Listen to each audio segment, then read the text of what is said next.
or they'll make her angry. And the woman's gonna have to say, you don't wanna be angry. You wanna speak up, you wanna disagree with what's going on, it's wrong, but do not be angry. Then you won't have fear, you won't have doubt, you won't have worries, you'll be able to see, but you gotta stay away from anger. That's why you must forgive your mothers and your fathers so that you can overcome the spirit of anger. It's a spirit and it's wicked.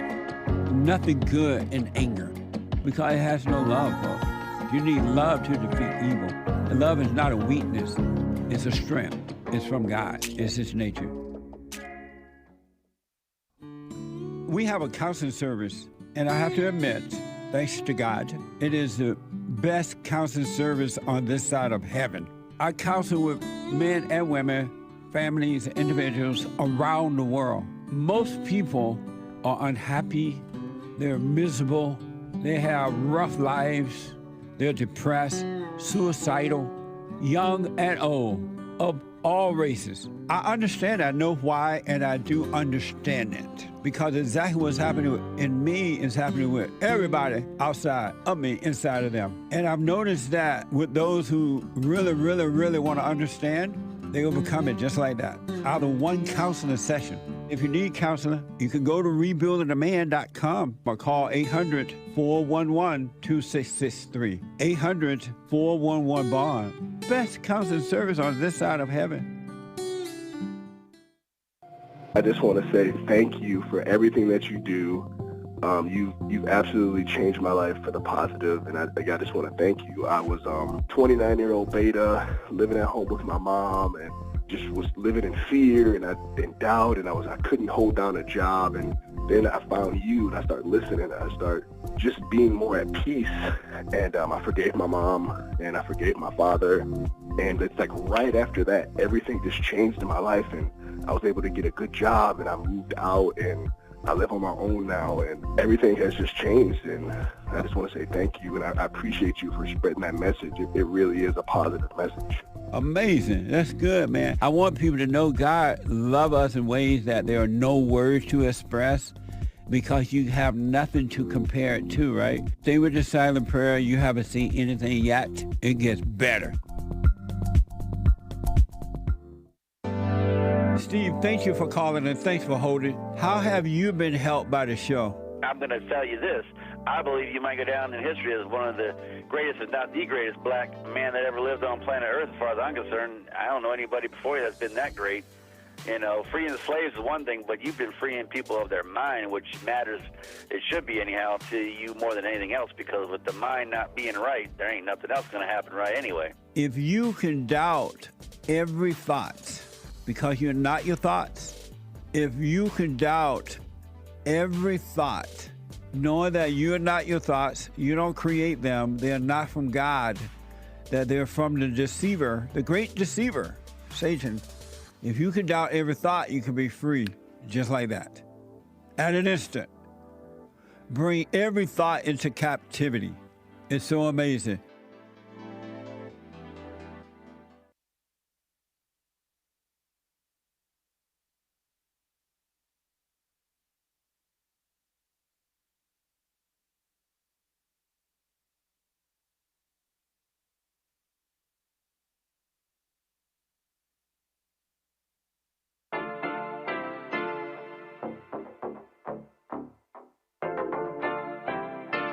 Isn't he Mexican? Colombian. He calls himself American.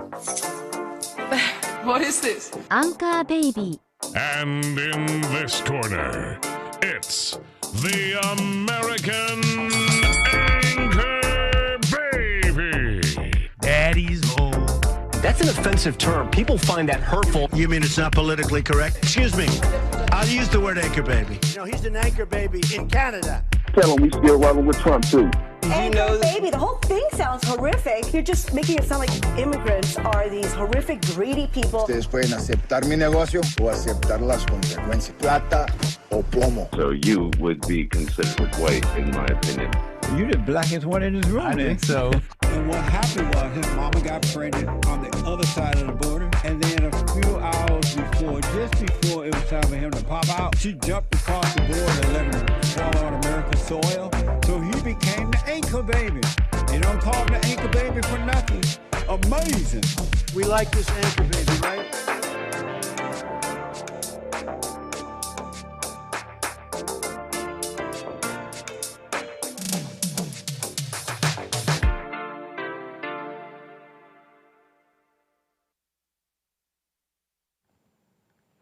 Hello, I'm the American Anchor Baby. This is my show. Thanks for tuning in on this fine Wednesday. What a fine Wednesday. The week is going by fast, but it's White History Month, and everybody's happy for that. I'm here. We got a show for you, so thanks for tuning in. I'm going to welcome the people here, okay? Everybody calm down, slow down a little bit as we say hello. You have to slow down a little for decorum, right? You can't do that fast. You can't do that all fast, but even in your quickness of the day, remember your roots. Even if you are a rootless person like an anchor baby, but remember the roots of the country you're at least a guest in. Show a little decorum. Say hello. Leave a comment. You can leave a little like. Make a noise, something. Have an opinion. Breathe. We saw you walk in. Click the like button, leave a comment underneath the video, in the live chat if you're here right now. And all that. Say hello. Hey, neighbors. Yeah, people at you admiring the swag. JesseLeePeterson.shop, rebuilding the family by rebuilding the man. Get yours today. Oh, yeah. What's the word I was looking for? Related coin swag check / advertisement. Silver coin with just his face on it. That same shop you get this shirt. What the? Well, what else? I'm welcoming the people here. Thanks for tuning in. I appreciate it. Okay. If you got something on your mind, something you want to speak on, a question, a burning question, a topic you want to bring up, or anything, it's you can call in 888-775-3773. Something on your mind, by all means. On this fine White History Month, it's morphin time. That's hilarious. Is it because of the way I was holding this? Oh, thank you, Hake Report. I'm making a note of that right now. The reason that has not changed, I think, is my fault. I have not reached out to the engineers about my Punchy channel, which may be having an issue right now. Punchy channel, folks, if I don't make this note, it's all over. But thank you for that. Rumble.com/American Anchor Baby. Punchy.tv/Anchor Baby for now in the interim. Come watch here on YouTube or Rumble. And all my people here on YouTube, very much welcome. Mighty Morphin Power. Is it the way I was holding this coin, right? It looks like the Mighty Morphin Power Rangers. Okay, everybody know. Not everybody knows that one. This is where we're aging ourselves here a little bit, folks. Chat. This is where we're aging ourselves a little bit.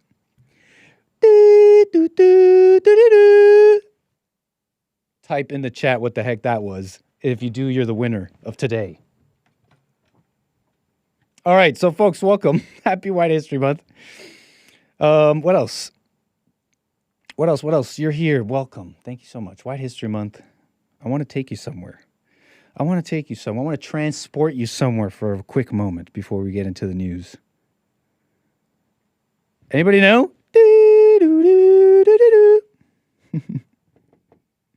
Okay, here we go. Where was I? No, not Zelda. We were in the right universe when we were here. Okay? We were in the right verse when we were originally in the right verse. You're going somewhere else. Okay, so where were we? Suddenly, okay, no, enough of that. Enough of Power Rangers. I want to transport you here for a moment. Let's jump into the time machine. Thank you, American Native. Thank you. You're the winner of today, American Native.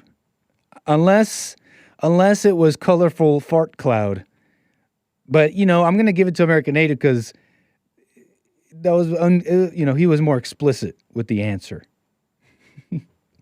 Where was I? Oh yeah, we're in the time machine, and we're transporting couple hundred years. All the way back, it's 1215. It's 1215. Anno Domini, the year of our Lord. Jesus was crucified 1,250 years before that. And we're in Runnymede in England. It's a meadow by the River Thames, which is a river that runs through Windsor in England. Okay. King John is sealing the Magna Carta, Latin for the Great Charter. You know these white people, they love their charters. You gotta love the charters. I mean, we're on them still. A peace treaty, really, was what it was. A peace treaty between the ruler of England, the king, and the barons and the nobles of the land. Okay, I mean, it's the king has an absolute rule, sure, but his absolute rule is in check by the reality of life. He can't watch over all the lands. He gives them to barons and nobles who pay him, and we do a little give and take, right? Because people need stuff. Some people need armies, some people need food, some people need resources. It all has its own limiting factor. You got to work with people. And so they wrote up this peace treaty because they were having some problems. This peace treaty laid the groundwork for some of the rights that people enjoy today. No free man shall be seized or imprisoned, except by the lawful judgment of his equals or the law of the land. This is 1,000 years ago, maybe less. I don't want to do math. To no one will we sell, to no one deny or delay right or justice. Does that sound familiar? These are some of the groundwork of due process, rule of law, innocent before proven guilty. I mean, these are stuff that were then later written in English law, the English Bill of Rights. Keep it going, the U.S. Constitution, and many other documents, okay? So that's a little bit of that for you. Happy White History Month. They were writing this out all the way back then. And you know what else they were writing all the way back then? All the way back then, they made sure to write in a little known clause, a little clause you may have not heard about, Clause 54 of the 1215 Magna Carta. This little rule, what did they put in here, these people, that they thought so important? This clause states, no one shall be arrested or imprisoned on the appeal of a woman for the death of any person except her husband. It's like one of the few clauses in the Magna Carta that actually explicitly addresses any group as a category. In this case, it's women. And instead of giving them rights, it restricts their rights. Instead of expanding their rights, this clause specifically aimed at women as a category restricts their rights, specifically in accusations, in accusing others. Isn't that interesting? But of course, these are just backwards people, right? But yeah, more on this clause real quick. The 13th century England, I mean, serious crimes like murder or other felonies could be prosecuted in two main ways. A public indictment, call it a jury like today. Well, not so much. I'm sorry. That's kind of a crude summary because a jury comes after your indictment and then you get like judged by a jury of your peers. In this case, to begin the trial, if like the public says something about it, then that's one way. The other is a private appeal of felony. An individual accuses you, essentially, brought by the victim or the victim's family, kin, as it was called in English law. Okay? An individual private appeal of felony. An appeal back then meant a formal legal action. That's what that meant. We're going to take you to court. We're going to do this. And a lot of consequences can come from this. Oftentimes, an appeal carried the threat of a trial, And a trial specifically between individuals often ended in a trial by battle. Literally fight to the death. They're like, oh yeah? You think you're right? I mean, it was important. Let me tell you this. They would fight trial by battle, in which the accuser or a champion fighting on their behalf, and the accused would settle the matter through armed combat. Okay? You maybe have heard of stuff like that. It's barbaric. But if you think about it, well, on this I know less about, but on the cursory text on like Wikipedia likes resources on what they called wager of battle, they write that it was a holdover from medieval traditions where they believed that divine judgment would decide the outcome. Let them fight. God would defend his champion, the one who's not lying, essentially. And that might seem a little silly, like, or backwards or something, but I think, and this is just, now at this point is just kind of my opinion, but I think this resources that I was the cursory search on this, it might be a little crude as well. I think it carried probably a little bit more than just that, because if you're going to accuse somebody and you're willing to put your life on it, I mean, think about the implications there, and how that has its own rational and probably pretty effective way of dealing with treachery and lies. A man had to put his life on the line. Clause 54 basically limited a woman's accusation of murder. It was not sufficient grounds. Just simply a woman accusing someone was not sufficient grounds to arrest or imprison or appeal the accused, except when she was accusing someone of killing her own husband, because then it really mattered.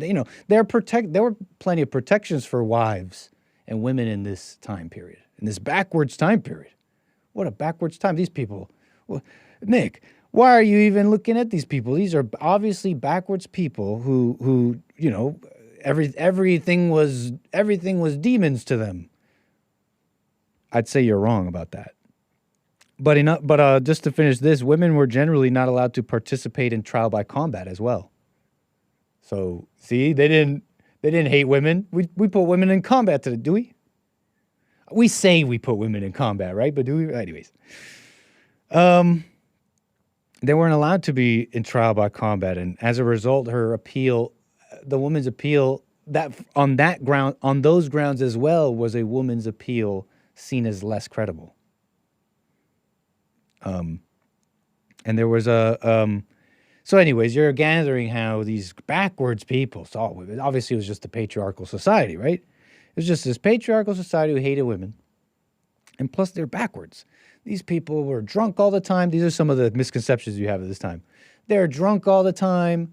They drank beer because the water wasn't safe. And that's somewhat true, but they also had plenty of drinking water. They're backwards. They believe in anything natural that they couldn't explain. They were just like, God did it or demons did it. Right? These are backwards people. Or why are we to look at them for anything that they say about women, right? I won't spend too much time on this, but I don't believe these were backwards idiots. Not at all. Not at all. Alcoholism. We'll do alcoholism briefly. Now, alcoholism is a modern term. That's not a term that they had back then, but you know what else? Medieval people didn't necessarily view it as a disease, like a progressive disease that gets passed down genetically, like people do today.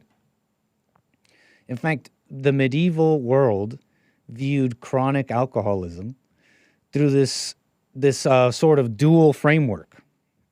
On one side was the voluntary surrender of your human reason and doing wrong. And on the other side was the physical corruption of the brain and body due to toxic vapors and the alcohol itself.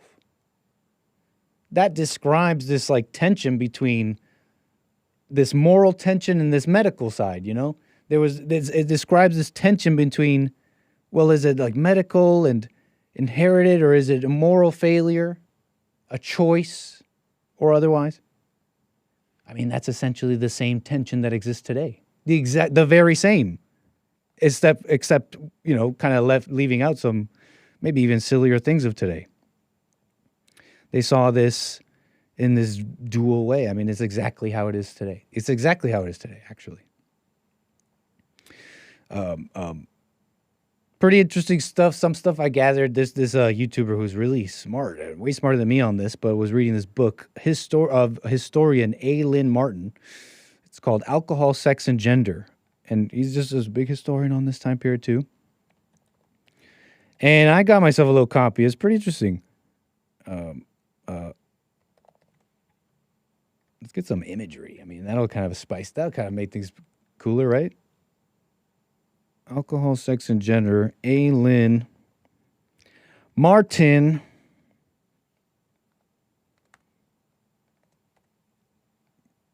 Yeah, what? Yahoo is terrible. I say it all the time, but that's amazing. Okay, so you're there. You're like hundreds of you're back in the past, and you're like, Nick, what the heck? Take me back, bring me back home. What's the point of this little exposition in history? Calm down. Have some patience. Man, where's the heck is this book?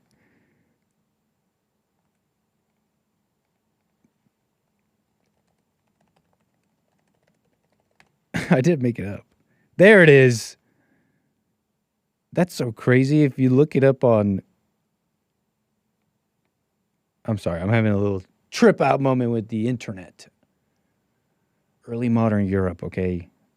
So anyways, where was I?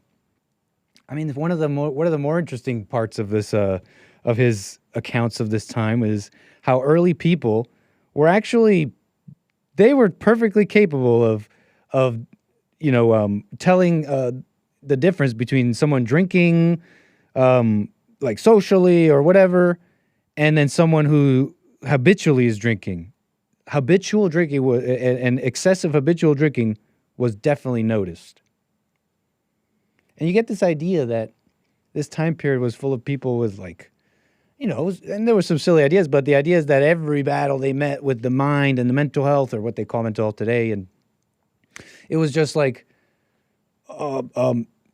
right, demons and no way of explaining anything. But I just disagree. They had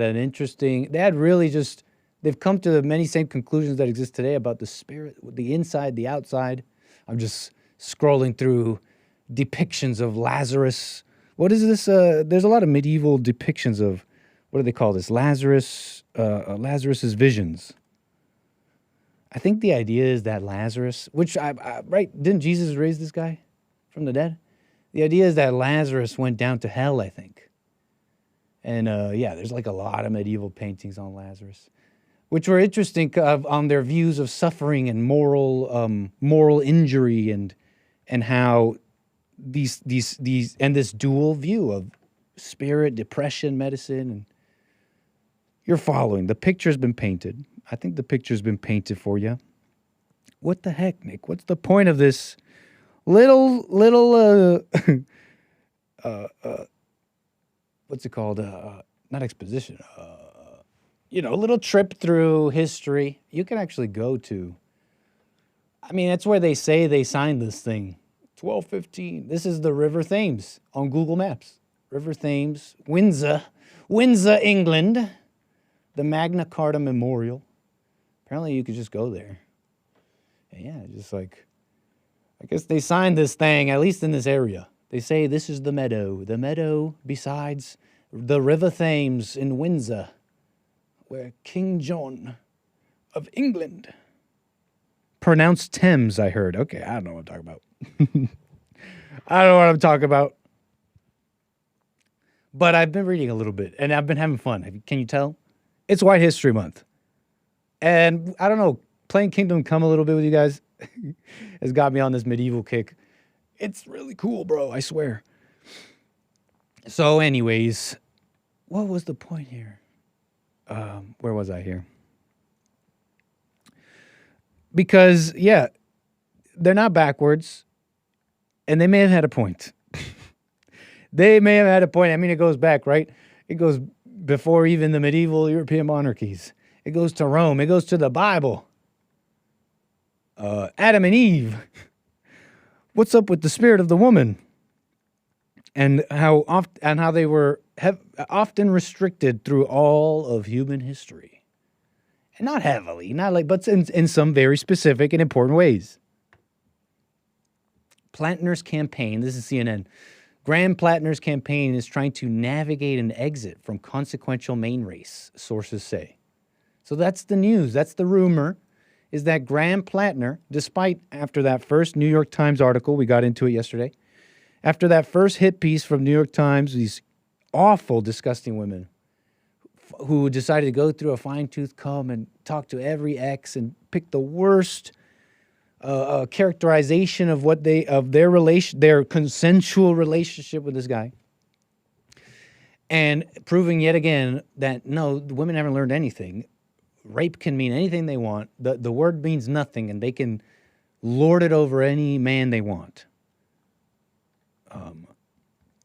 And that setup is far more oppressive, evil, disgusting, and anything you want to think of than this patriarchal society of these people I was just talking about.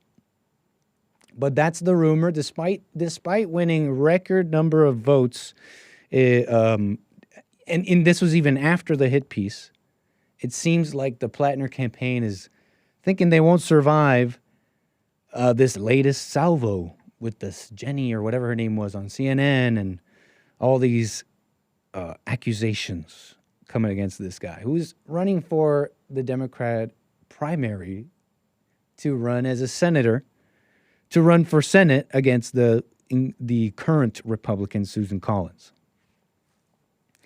But that's the rumor, and I don't like it. Graham Platner and a small team of strategists behind his candidacy are trying to navigate an exit from the consequential Senate race in Maine without entirely squandering the movement he built, people familiar with the matter said, rather than digging in or trying to find a path forward for his candidacy, which I think is a bit of a travesty.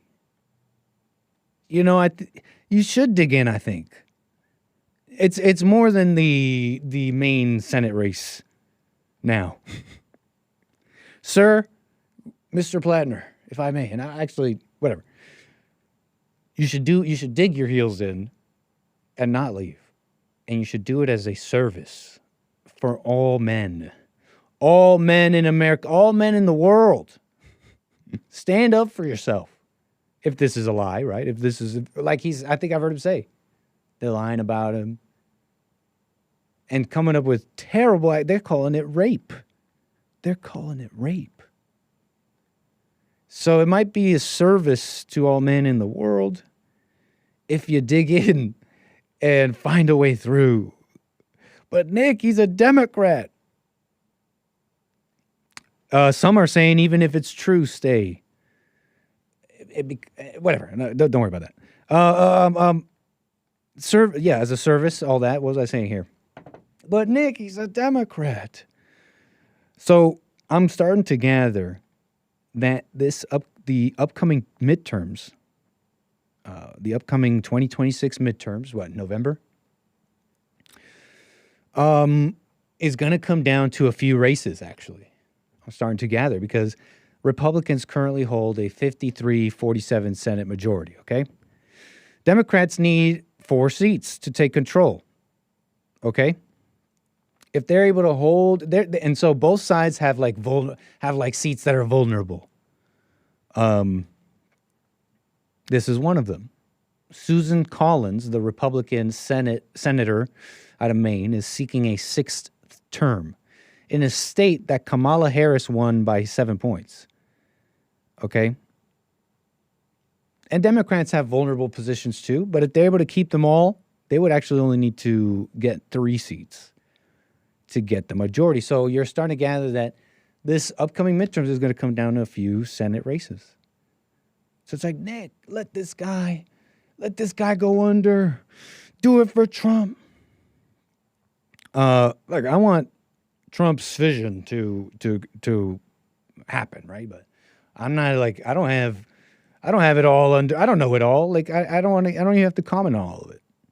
Because in my mind, what's a senator for? Because I get it. It's like a grand strategy thing. Republicans versus Democrats. We've got to win the key battlegrounds, and it's all for Trump's vision. By the way, side note, how much of that is even true? It's for the GOP, which they hate Trump. But anyways, what's a senator for? I was thinking about this just for myself. What's a senator? A senator represents that state. A senator is voted by the people in that state. I'm not in Maine. I'm not. If they want this Marine, whatever, oyster farmer guy who's like, yeah, I'm anti-establishment, I'm this and that, or Bernie guy. I heard he called himself a communist and deleted comments that he apologized for. So I don't know. Maybe he's terrible, but if that's the people that Maine want, what is a senator but a representative? If that's how it is, then that's how it is. I mean, let's just compare briefly, if we may, to Susan Collins, the Republican is she a firebrand? Wow, United States Senator from Maine since 1997. A woman. Maybe it's like, if she was awesome, maybe it wouldn't matter, right? But I'm going to show you a few things that maybe you'll see how she's an old person with old ideas, and the old bad ideas, not the old, like old bad ideas, okay? And it's not, I don't think, helping. Not the Republicans, not Trump, not how the right wing views it. Are we really being represented by this Republican Party? Hold on. First, I got to switch to Google. I forgot. Yahoo, I hate you. I should repent. Susan Collins, we need some visuals, right? Just makes things more fun. Susan Collins. Look at that hair. How old is this lady? She is 73. Susan Collins, I don't gather too much bad. Like run-of-the-mill kind of, moderate. And when it comes to the level of government she's in, I think you should be kind of moderate. Like, and by that I mean like, okay, I'm not really worried about big national politics. I'm just kind of like worried about regulatory things and resource management of my state. And on those things, it seems like she's a pretty moderate, traditional Republican. Supports ICE, strong border security. I wonder what she'd have to say about legal and illegal immigration. I wonder if she'd just run of the mill like, no, what the left doesn't understand is we don't hate legal immigrants. We just don't want illegal immigrants. We just want you to come the right way. Which is not a lie, but you know that when they say that, they don't realize the huge problem that legal immigration is. I haven't quite heard her say anything about that, but she seems run-of-the-mill on these things. When it comes to, here's one thing you may not know about her, though. Susan Collins was one of the few Republicans, and there was only a few, that supported an FBI investigation into Brett Kavanaugh's sexual allegations during his Supreme Court confirmation. Do you remember that? That was nasty, too. I drink beer. Years later, this woman came out to say something about Brett Kavanaugh in, like, college. It's insane, and Susan Collins thought it credible. She's, like, supported an FBI investigation into Brett Kavanaugh. And that whole thing was, like, he was going to get confirmed to Supreme Court. He ended up being weak. But it was evil. It was still evil how they came after him. And Susan Collins thought it credible. She co-sponsored the Ending Forced Arbitration of Sexual Assault and Sexual Harassment Act. Prevents companies from forcing survivors into private arbitration. I don't even know if that's good or bad. But she seems to have this idea of survivors and victims. Generally backs measures to empower victims and addresses workplace sexual harassment. So yeah, there's your Susan Collins. They don't want her. They don't want her. I mean, and if that's who the Republicans think is going to be like a good representation of this grand strategy, then maybe that's why they'll lose. But those are some minutia. That's just some minutia about Maine. I don't live there, so I don't necessarily even care what the Maine people want. Let them care what they want. I still want Trump to do his thing. But that's how I feel about it. Back to Platner, though. And here's the crazy thing. It's like it seems to this latest attack is having some traction. I mean, there's all these Democrats coming out and disavowing him again, and they're women. They're women, but women are prominent now. I think I remember this lady, Crystal Ball. Was she wasn't on with Jesse, was she? Crystal Ball, Jesse Lee Peterson.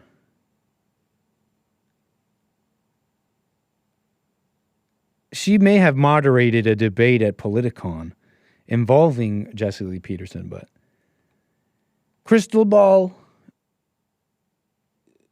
that she was saying, what was she saying? She's saying, I agree that Platner should drop out. Listen to this. The allegations are horrible, and I see no reason why his accuser would lie. What the heck kind of statement is that? All of your rights should be taken away just for that sentence. I see no reason why his accuser would lie. Take away all of it. Take away all. She can't vote, drive after this. Okay, maybe not. Let's calm down. But listen to this. This is not a person who thinks for themselves. I see no reason why his accuser should lie. You should be banned from any job that would require like judgment. Like you can't ever be a judge in the country. You can't ever be a lawyer. I see no reason. Some things have to be beyond the pale. And it seems to be working. Because this guy, the rumor is, he's dropping out. Look at how rabid women can be. You think of an image of this like ambitious, craven individual. It's a man in a suit and just like slick back hair, just like the devil. Well, just will say anything for craven power grabs. Tell me, how do you describe this? This is, what's her name again? I mean, this is one of those ladies, I believe, who wrote the New York Times hit piece. Which one is this one? Grueck? Katie, what's her name? Katie Grueck? Katie Glueck. Yeah, this is Glueck. This is one of them. She's not happy with just, she's not happy with just accusing Graham Platner, and of what, by the way? Toxic behavior. She wasn't happy with just that.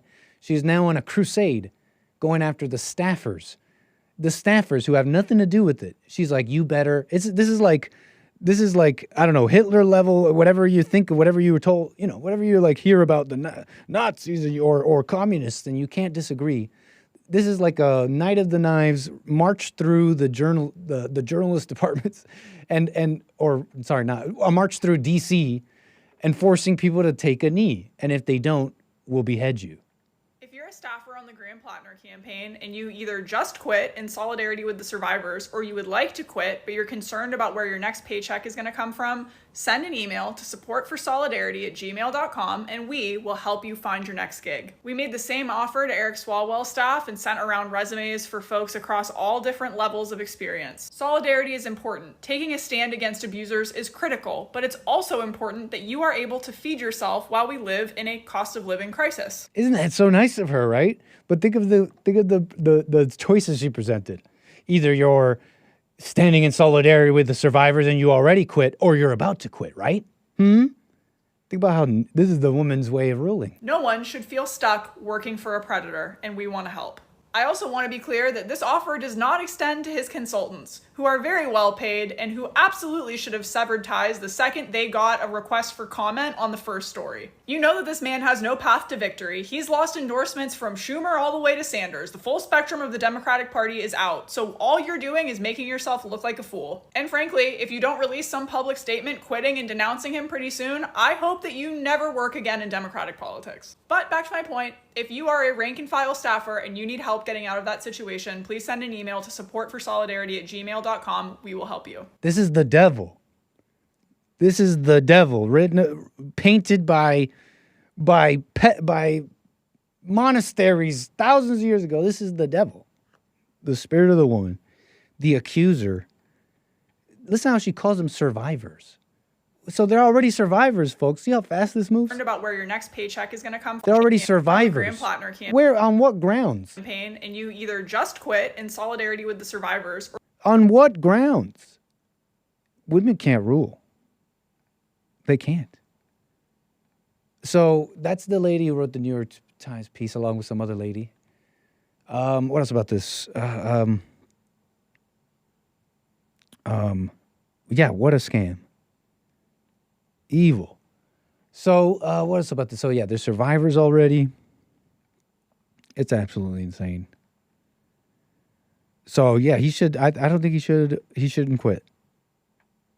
It's far too important, Graham Platner, for men, and for I don't know, just reason. For mere reason. I know you won't believe. I know you won't agree with me if I make it about men, Graham Platner. But what about on the grounds of reason? Because I heard he's kind of actually pretty lefty. I mean, if any of his alleged Reddit posts that he apologized for and deleted are an indication of anything, he's like a turbo libtard commie. With maybe some kind of like manly marine influence where he won't like just believe all women or something, because he also had some controversial comments about women who get drunk and get themselves in situations where they can be abused. Oh, you're not allowed to victim blame. So he seems to be okay with that a little bit. And there's a craven political power grab to this side too, which I can't prove. And I want to a little stop myself, but this guy is running for primary outside of the establishment, and suddenly, right before the primaries, all these attacks come out. Who's paying this lady? I guess it's New York, whatever. So, look, this is the woman's mindset, though. This is the woman's world. This is the woman's justice. Consensually careless is a funny little term going around. Here it is. Where is it? Consensually careless. So, political article including some texts apparently between Graham Platner, 2023 text messages, and one of the accusers. Okay. So here she is describing Platner. What's his deal? Should I not fix up my friend, assuming he's single? Someone asking about Platner. The victim survivor. The victim survivor says responds, he can be charming and funny, and he's a decently intelligent person. He's not all bad. But I ended up in imagine that. But I ended up in a bad situation with him, and I will just very politely call him consensually careless at times. Consensually careless. By the women sometimes have very little complaints about that, if I may. But what is that? What do they even mean? So Michael Tracy was commenting on this image, right? And he's like, "Who calls things consensually careless?" In fact, he says that she explicitly described his conduct as consensual. Now, maybe Michael Tracy misspoke here, because that's not what she's saying here. She's saying that Graham Platner he's not saying that his conduct is consensual. She's saying that it's arguably consensual because he's careless with his consent. In fact, he even got community notes about it. Platner accuser describes him as consensually careless, as in he does not care about consent in romantic interactions. But here's the thing. That doesn't change things. Even Michael Tracy described, or maybe misseeing, like, that doesn't change things. Tell me, folks, what woman, what person who's been raped would go on to then describe their interaction with this rapist as, he's consensually careless? That doesn't make sense, folks. That means there's a gray area in her mind even. That means there's a gray area even in her mind. And then they'll turn around and quickly call it rape. Now, is she lying? Is she not? In my opinion, I think what happens is that, and what happens often in situations like this, is that she did have a uncomfortable interaction with him. That was an uncomfortable interaction to her. To her, it was uncomfortable. It wasn't like criminal or anything, but it was somewhat uncomfortable. And then things didn't work out with him. Not like how she wanted. It was a situationship. What woman wants women don't really generally want situationships. And so at some point it doesn't work out. She thinks about it and she doesn't like it. Sees him running for stuff. It plays in her mind. it becomes worse than it is. Female journalists start reaching out to her, and they talk and talk. Remember what they were saying? These female journalists at New York Times said that they were talking with these exes for months. So they're talking and talking, and suddenly the consensually careless becomes rape. That's what I think happened. It's my opinion. It's terrible, man. It's just so evil. And they start cajoling the rest of the world, too. So apparently, because the New York Times article is the one that dropped, right? And then CNN followed up, did a video interview with the Rasico lady, Jenny or whatever. Politico even got on it. There's this Politico journalist who broke this Platner story on his own. And he went on MS Now, and he was asked to corroborate. He was asked what corroborating evidence he had. He was able to uncover for his big expose of Graham Platner. Listen to his standard of corroboration and evidence. I want you to hear it for yourself. So what are some of those corroborating pieces of evidence? So you've got conversations with her therapist and people who she confided in. Any conversations with Graham Platner at the time of it where she said, because apparently as part of this story, she says she even confirmed to him that this was not consent. Do you have that? What do you have that actually connects this literally? Graham Platner to raping this victim? Yeah, she reached out to him the day after via Instagram, and essentially, told him that she didn't want to hear from him again. She told him that morning as well, and we looked at messages that she had sent to others in the months after this happened through social media. But you were able to see those DMs? She tried to recover those DMs. We did not. We were not able to review those DMs, but she described them to us. We also Are you taking this in? This is a national story. They're on the news. They're like calling it credible. This guy's gonna drop his campaign, and this guy didn't even see the messages. He was a public, before he was a political candidate. We saw her essentially explain to others that he was, quote, in her words, consensually careless, end quote. But were you able to see the interactions between Graham Platner and this alleged victim? Did you actually physically see them? Did she produce them for you? She attempted to uncover them. But was unable to. And of course, anything they alleging it's alleged. And I'm pardon. But where was I? This is just get back to me, Derek. But what I'm talking about is that this journalist himself is saying he did not see those messages, that they were merely claims, allegations by this woman. That's what this journalist himself is saying. Okay, and we just saw it in the video, so that was clear. If that was unclear to someone, but if there's anything I missed, there's obviously there's allegations, and everything's alleged. But what else about this? Do you see that? The journalist had no corroboration. And they were good on the lady to ask him, whoever was interviewing him. So like, how do you corroborate this? Oh yeah, well she showed us she said she DM'd him saying, I was not consensual. And then the interviewer was like, okay, so you saw these messages. She tried to recover them, but was unable to. So it's all just her word. It's all just her word.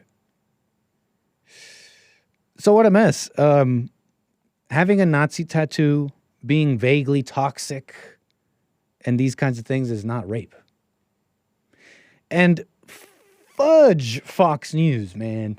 Because look, this is the segment they were running on their own program, and this was on America Reports. I don't really know the hosts. That blonde lady and the other guy.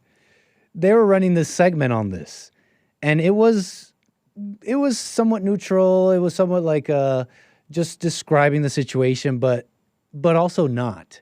They were really railing hard against Graham Platner's apology video or whatever, and basically comparing it side by side to Eric Swalwell's apology, because he too had like a somewhat scandal, right?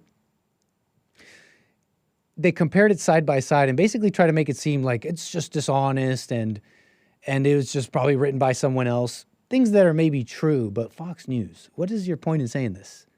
That you're believing women? What is it? Why are you doing this? That you see and hear from me directly.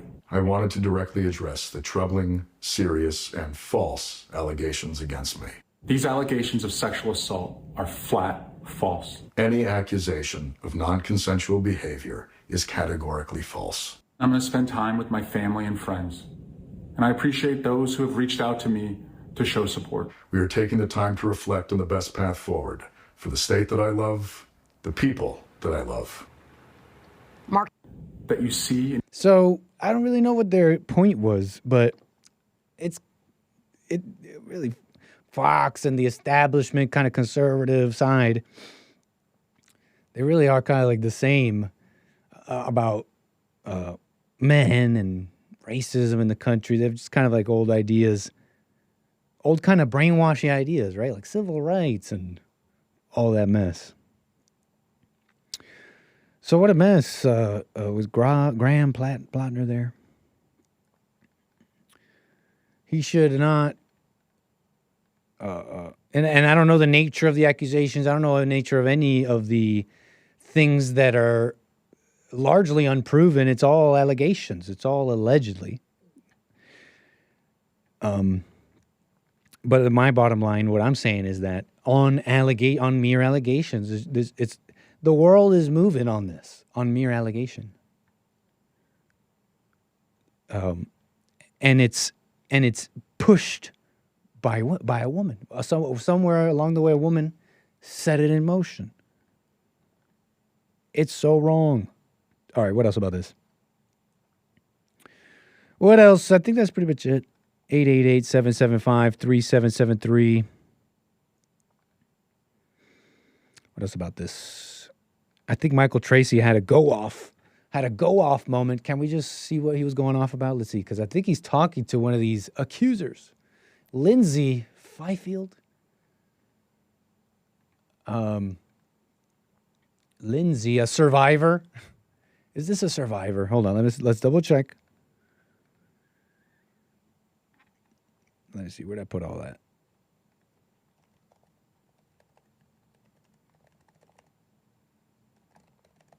Let's double check this. Because I think Michael Tracy had a go-off moment. Let's go through it briefly. Yes, Washington Post. Lindsay Fifield, one of the women who's publicly accused Platner. And this, I believe this is her on X talking with this independent journalist, Michael Tracy. I think the initial tweet is, I believe it's this one. She writes, I actually understand why Democrat leaders didn't take our stories seriously when the Times reported them in June, but are taking them seriously now. It was by design. The line most shared from the piece was the claim that the Times could not corroborate my story despite talking to two of my friends. I gave them the contact information for 5 friends. They called the 2 who I clarified would not know about the abuse, but would be able to affirm our relationship timeline. And they simply didn't call all the other 3. I gave them the names of my former roommates who remembered him stalking our house. I gave them screenshots of messages. This is all allegedly by her. I gave them the names of other men I dated who might have remembered him following us around. I gave them emails to my landlord. I told them that during premarital counseling, I had spoken to my ex-fiance about the abuse. Oh my gosh. Fellas, never marry a woman who says she was abused. Never marry, don't even date a woman who says, I'm a survivor, a victim of abuse, of anything. Even if it's true. Even if it's totally true.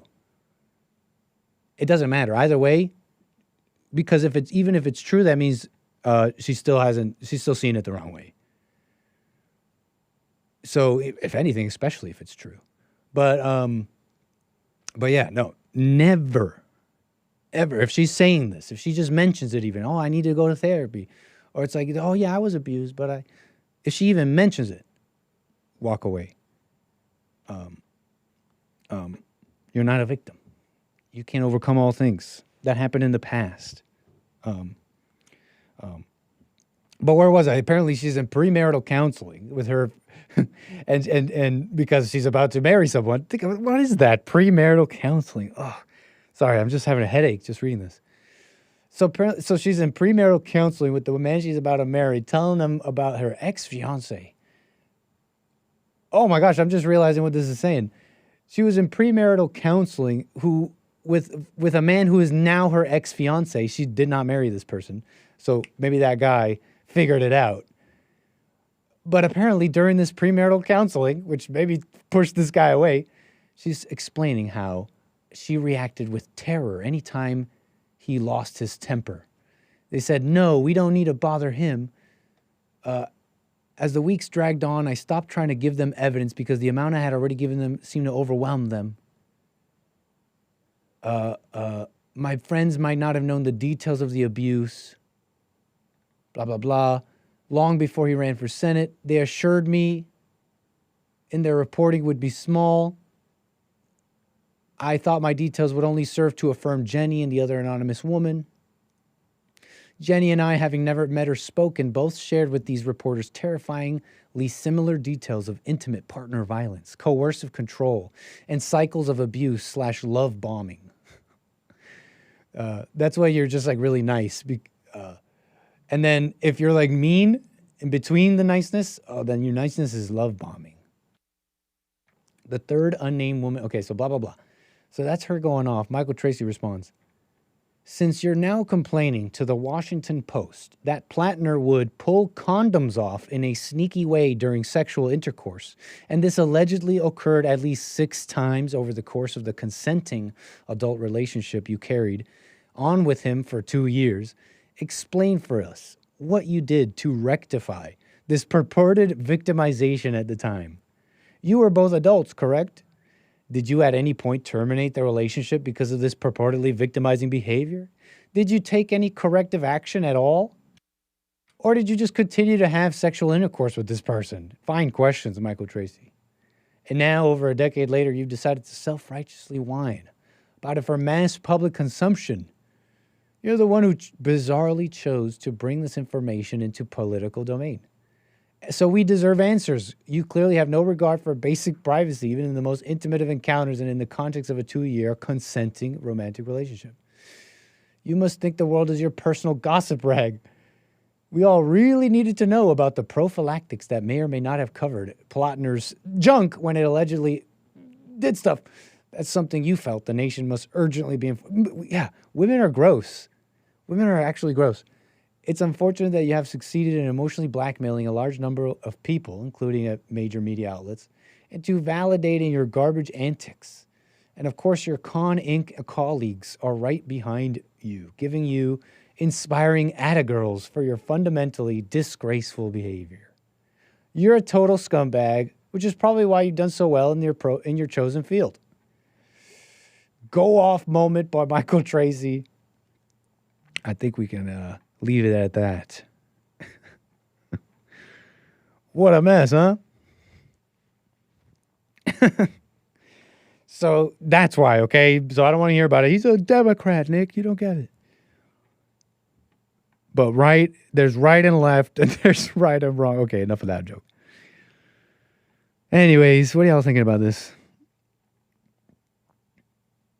Yep. What are y'all saying about this? Fun game of hide and seek. I'm not going to say how you said it.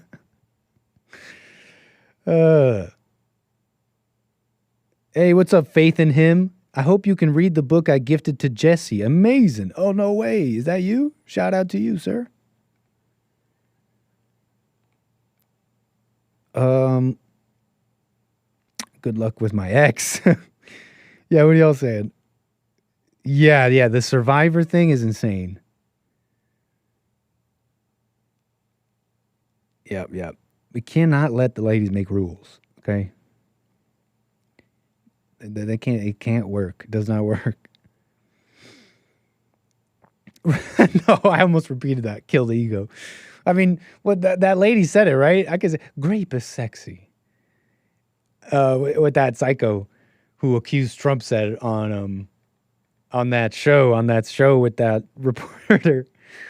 Who was that guy? E. Jean Carroll. You remember? I think it's sexy or whatever. I forget what she said. That's incredible. Thank you for your support. Buymeacoffee.com/anchorbaby. And Rumble and on YouTube. I'm going to get to all your super chats here. We have some support and some viewer videos, actually, which I think will allow us to switch things up a bit. Kind of segue, move things along. 888-775-3773. Let's see here. Buymeacoffee.com/anchorbaby. Thank you for your support. Let's see here. What do y'all got? Yeah, thank you. In fact, we got Carver, man. Thank you for your support. Says, hey, Nit, here's some advice that I think applies on how to deal with teen takeovers and dangerous soccer watch parties. Oh. Also, since you're new to peanuts, you might enjoy this annoying fun fact. They aren't actually nuts. They're actually technically legumes. Thanks for the fun fact, Carver. And no, I've had peanuts before. I've had peanuts before. I've had peanut butter. I've had peanuts, okay? Who hasn't had peanuts? In fact, I knew that peanuts came out of a shell in this way. I've seen pictures, okay? I've seen pictures. I've seen diagrams. I've seen cartoons. I just ain't never held one in my hands, okay? I just ain't never held one in my Anchor Baby hands, okay? In my non-country, never knew the greatness of America Anchor Baby hands, okay? And I'm discovering that was one of my, I discovered some of it, didn't I? Cracking that peanut shell. Someone sent us like a huge bag of peanuts like in this form, and it's cool. It's fun eating them. And I learned, no, you do not suck on the shell like you might. Not everyone does this with sunflower seeds because like they're salty. And sometimes the sunflower seeds come like flavored. And so, the shells are tasty, You suck on them a bit. Don't clip that. And get the salt, and then you crack it open, you get the nut, or you get the seed inside. Right? Okay, you don't do that with peanuts. Just so you know, if anyone didn't know, don't do that. Not fun. Choking hazard. Okay? So, where was I? Oh yeah, Carver with the viewer video. He says he's got some advice. Here's some advice that I think applies on how to deal with these teen takeovers and dangerous soccer watch parties. I haven't seen this, folks. This is a viewer video from Carver. Okay, we got it on deck. Check it out, folks. Let's watch this together. A little clip from The Simpsons, it looks like. All right, here's the 411, folks. Say some gangster is dissing your fly girl. You just give him one of these. I've seen this. Oh, yeah. Oh, true. I forgot about that part. That's funk dancing for self-defense. That Mo, the bar owner. I've actually been going through sequentially The Simpsons, believe it or not. I got to get back on it, but I heard it on really good recommendation. It's really darn good, and I have been deeply enjoying The Simpsons. I got to say though, and I'm not trying to be rude. Like, oh, this ruins The Simpsons, but it seems like every other character besides Homer has like redeeming qualities. And I'm going to give it a chance, okay? Because I'm told Homer changes. There's a lot of seasons. But they all have problems and stuff, but they have like depth and different sides to their character. Homer is just like an idiot. He's like detestable and like the worst dad ever. But he loves them and he works hard for them. So he's not the worst dad. But he's just like, I don't know. I get this. They write him like a. Don't worry about that. I gotta watch more Simpsons before I make such a statement. But that is hilarious. 411. One more time for the people. Is dissing your fly girl. You just give him one of these. Ooh, hey, ooh. Effective. Very cool. Thank you, Carver, for the viewer video and the coffee. I mean, that's one way to deal with dangerous I'm not telling you what to do. Okay, there's gun laws in your state. Check your gun laws in your state. They're telling me not to judge Homer. Don't judge Homer. Yeah, anybody know who's watched Simpsons? Simpsons is mid? Oh, I'll let you know if I agree. The Halloween specials were cool, though. I was raised on Shotgun. What's that? Is that a show? Or is that something else? Because I want to know. I was raised on a shotgun. Oh, my bad. I don't think you're talking about TV anymore. Anyways, thanks, chat. I appreciate your support. buymeacoffee.com/anchorbaby. But where was I here? Now let's just move on here. I got some kind of, culture, human interest stuff. A little bit of this and that as the World Cup is going on and the people are, they still got immigration on the mind and the world is meeting a little bit. People are kind of mad about this latest farm bill, okay, essentially. Let me pull up my information on it. H2A. Now, the core claim is that the GOP is voting en masse to give amnesty to illegals. And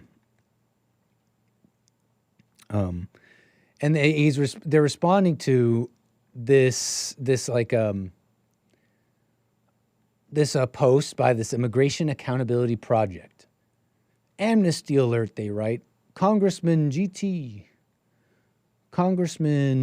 Glenn Thompson, Pennsylvania, has introduced a bill, H.R. 9535, to give amnesty to illegal aliens who have worked or claim to have worked, according to the Accountability Project, that might be their characterization, in agriculture in the U.S. His bill would expand the H-2A visas for temporary or seasonal agricultural workers, and they list like a bunch of Republican representatives who are all supporting the bill. According to the Accountability Project, all but four of the backers of this bill are Republican. You may have heard of this. The Republicans, really, they're really very much like the left. When it comes to immigration, I mean, they're no different. This is one of those ways that they are, how do I put this? It's funny that they are different, their motivations, so to speak, but in effect, they end up being similarly effective in protecting the border, meaning not good at it, and protecting the demographics of America, meaning not being good at that. Side note, some are also criticizing how people like, for example, if you see right here, Representative Maria Elvira Salazar seems to have untagged herself, which is a little interesting because she was actually one of the more prominent voices on this. If you remember, Salazar. Let me see if I can find it. Another firebrand GOP female conservative Republican representative. She would go on some time ago, at some months, or at least maybe even a year now, she would go on to criticize Republicans and the country really for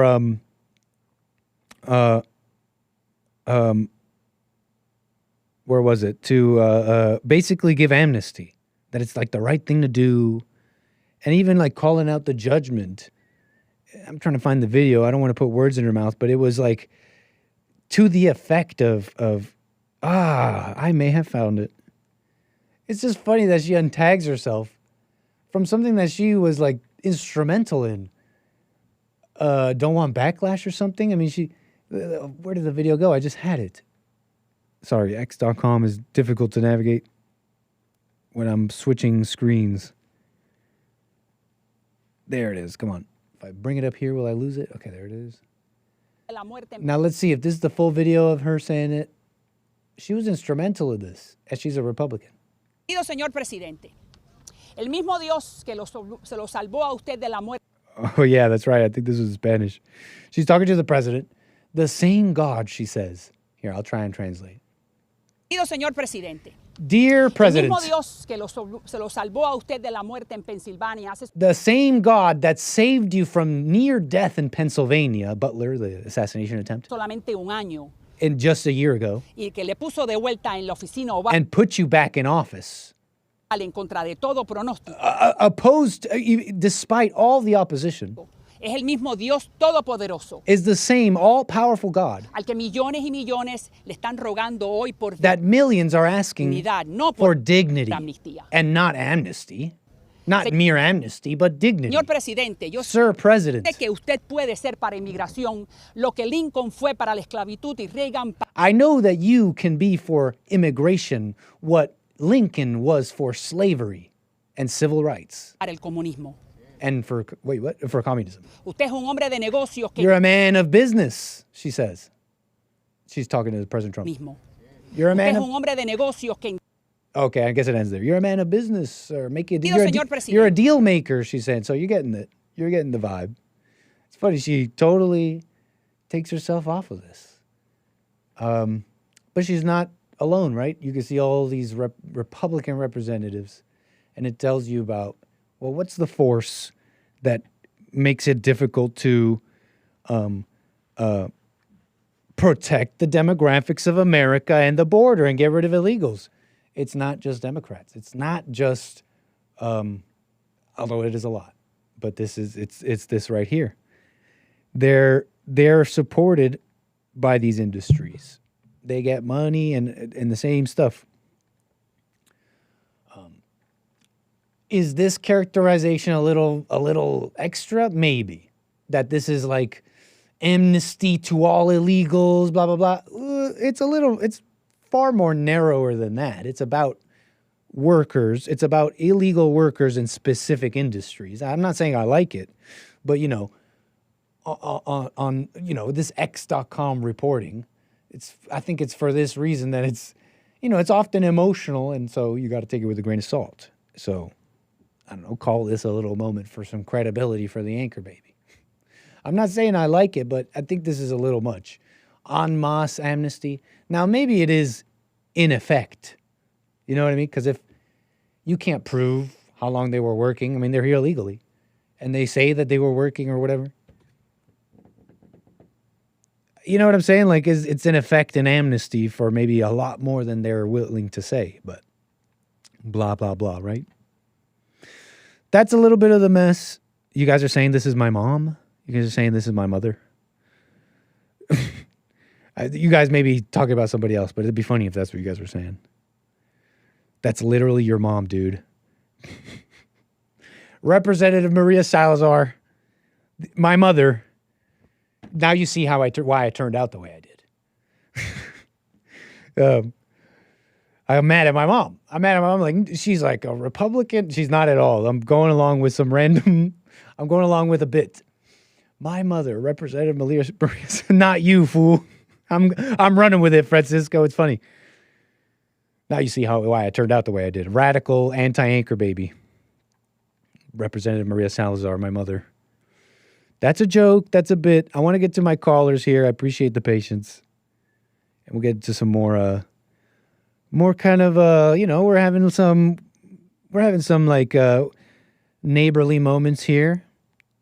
With being so close to the various cultures of the world, and it's just cultural enrichment, Christian man outside of the stadium, I forget which one.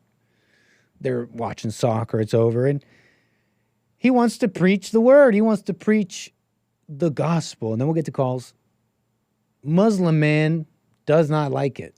Does not like it at all. I bind you. I forbid your operation. Allah Akbar. Hatred. Allah Akbar. Allah Akbar. Allah Akbar. Of course he does. Jesus loves you, the man says. I love Jesus too. He says, I love Jesus too, the Muslim man says. The Allah Akbar says. I love Jesus too. You agree that Allah Akbar is God? No. Of course he is. You just told me. Why do you keep changing your mind? You just told me. In the beginning was a word, and the word was with God, and God was the word. He's singing, Jesus loves you. Was with God, and the word is God. Allah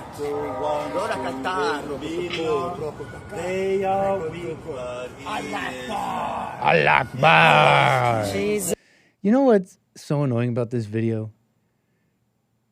Is this really how Christians act? Because this is retarded. This is not how any reasonable person should ever act. This is off the deep end, retarded.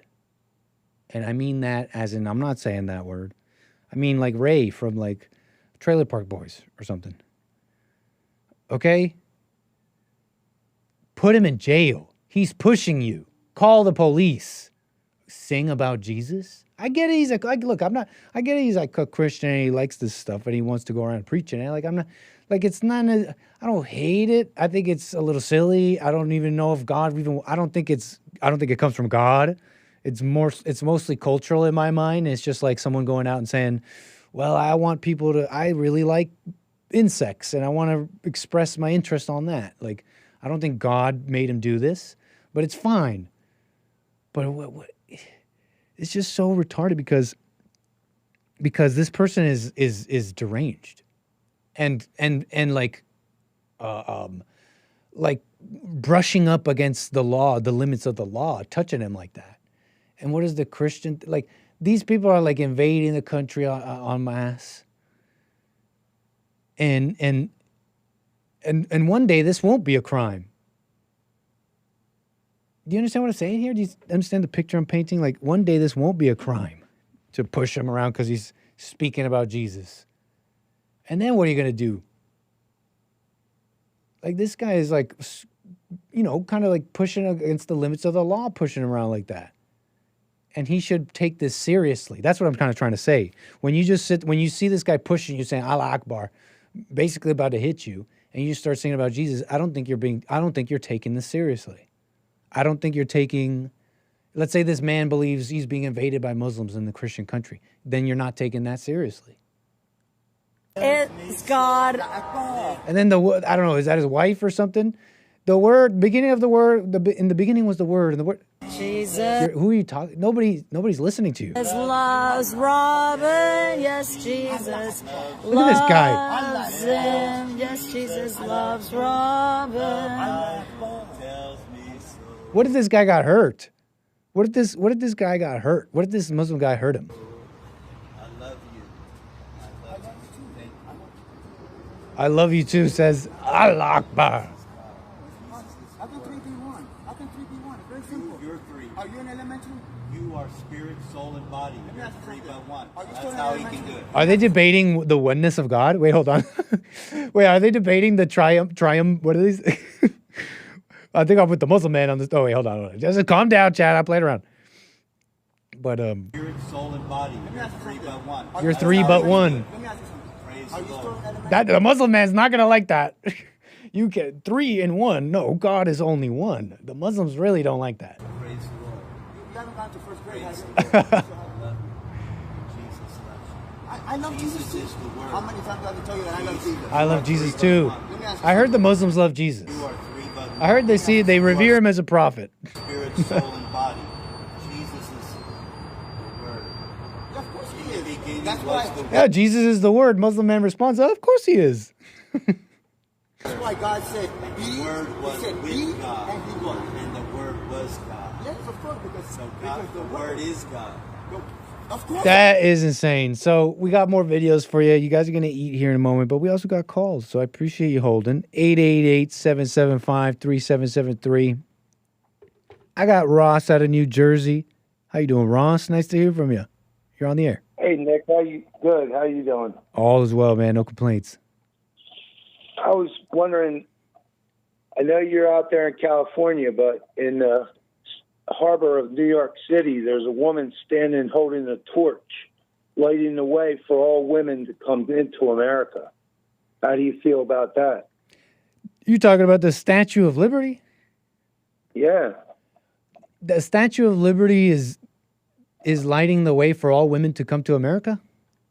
All people, really, but it's a woman that's holding the torch, lighting the way. I see.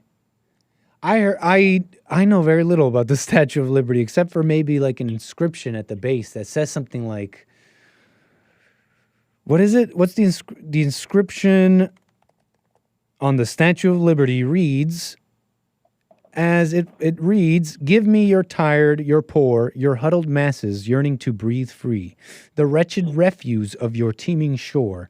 Send these, the homeless tempest-tossed, to me. I lift my lamp beside the golden door." That's the inscription on the Statue of Liberty. So you might be right. I don't know much about it, but is that what the Statue of Liberty was initially put up for? To welcome the people of the world? Well, it was actually given to us as a gift from the French for our 100th anniversary, but we didn't get it till 10 years later from the Declaration of Independence. And why'd the French give it to us? For an appreciation of fighting the Revolutionary War. That's pretty cool. Did the French write that inscription at the bottom? I really don't know who wrote the inscription, but because if they did, wouldn't that be a little presumptuous? You know what I mean? Like, let's say I'm giving you a gift, and it's like a painting, and it says, "All people, Ross from New Jersey welcomes the world into his home." That'd be a little presumptuous. Well, then you take the other representation in New York City, right? The apple. Yeah, I've heard it called the Big Apple.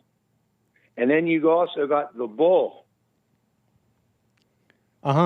Stock market. The bull, think about how long the bull was feeding off of the apple before the apple was stolen by Silicon Valley. By what valley? Silicon Valley. Oh, gotcha. And what's the apple in this case? I'm assuming it's the women that are holding the torch. But the apple's also a metaphor, right? What is the bull is eating the apple? You're saying the bull was able to eat the apple to achieve itself, essentially. Well, I'm looking at the apple as something that the bull is able to eat besides money, because the bull always represents, the bull or hard work or getting something done. And then the woman, she represents the apple or the feeding of the bull or the nourishment or what you need, because she has the light. The bull of Wall Street. I mean, I thought that represented just like, when you're bullish, it means you're like optimistic. It means you're going to hold the stock because it's going to go up. So it's like optimism. It's like it means optimism and the other things that a bull might represent, charging through, and power. Isn't that what the light's supposed to represent also? Growing towards the light. Maybe. I can see the connection. So both, really, the bull and the apple and the light on the lantern all need to be going for everyone to work together. So we're all looking for that light, but we're all looking at it from different times because we're all born in different groups at different spots at different times. So we're never going to catch the ones ahead of us. All we have to do is relay it back to the ones younger than us, because the people that are older than you always have more light, probably, unless they spend their time in darkness, than the people below them. So wait, I don't understand. Are you saying that the Statue of Liberty does welcome all the people of the world, and you agree with it? That's a good thing? I think that the representation of the light to be able to grow is why everyone comes here. You know, I don't know. You might. I don't know. I think I know what you're putting down. They do call it the American dream, right?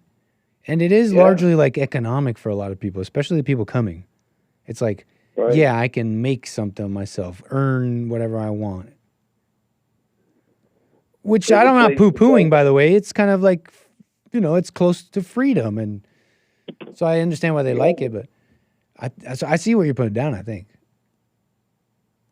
It's always, you got to look to other things just besides money or whatever you're after. Your dream is your dream as you grow up. You follow the leaders you want to follow so you can become like them. Or are you just making a pit stop till you figure out what you really want to do? So a lot of people are just coming here and making pit stops and going back home where they want to go. But, you know, you have to look at the person's life. How did they live? What were they living like? And what did they want to get when they came here? So there's many reasons and many dreams, but we don't know all those. We can just sit back and watch and listen. Should they come here? That's up to them. But I don't think that it's fair to the people that's lived here generation after generation to be looked at as, you know, trash or whatever. So true. I know that everything eventually goes to the trash dump, but that's only because we're living in so much excess. If we figured things out where we could, I don't know, I don't even know how to figure it out, except listen to what the Bible says, you know, figure out what garden you want to grow in. Do you want to grow in a human being, or do you want to grow in the ground and practice? And then once you get a farm or get a nursery going, and then go to the woman to find the love. I don't know if we should have obedience before love or love before obedience. I'm not sure either, Ross. Oh. Anything else you want to speak on, sir? No, I just know going out in nature pretty much makes you learn obedience, because no matter what part of the forest you end up in, you always have to learn how to clean it up and make it a little bit nicer if you care about it. If you don't care, you just throw your trash and walk away. Interesting, Ross. Can you call me again? Yep. Take care, Ross. Call me again, sir. Take care. Bye-bye. Happy White History Month. Amazing. Okay. 888-775-3773. Incredible. Chris, isn't that anywhere though? It seems like we're both on the same page here, Chris, and what we think Ross was saying, and I thought that too. But let's move on. Oh, what's up, Terry? What's up, Ollie? Emma Lazarus, an American poet, wrote that inscription. Okay, hold on. So yeah, who wrote the inscription on the base of the Statue of Liberty? Emma Lazarus wrote the inscription on the base of the Statue of Liberty. She composed the sonnet New Colossus in 1883 as a donation to an art and literary auction to raise funds for the statue's pedestal. The poem was later cast onto a bronze plaque, blah, blah, blah. Give me your tired, give me your poor. This portrays the Statue of Liberty as the mother of exiles, apparently, symbolizing welcome to immigrants.